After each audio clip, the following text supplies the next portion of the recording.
నీటి లోతుల్లోకి అడుగుపెట్టిన అర్జునుడు ఆశ్చర్యపోయాడు, కాని భయపడలేదు. అతను చూసింది మానవ లోకానికి కనిపించని ఒక అద్భుతమైన ప్రపంచం. అది నాగుల రాజ్యం, నాగలోకం.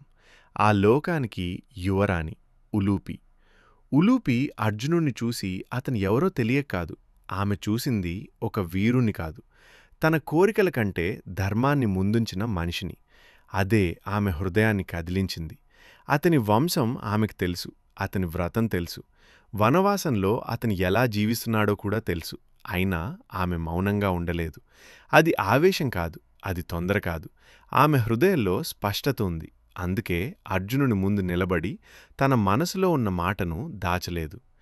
నిన్ను నేను కోరుకుంటున్నాను అని సూటిగా చెప్పింది. ఆ మాటలో అహంకారం లేదు, బలవంతం లేదు, ఉన్నది ఆమె నిజం మాత్రమే.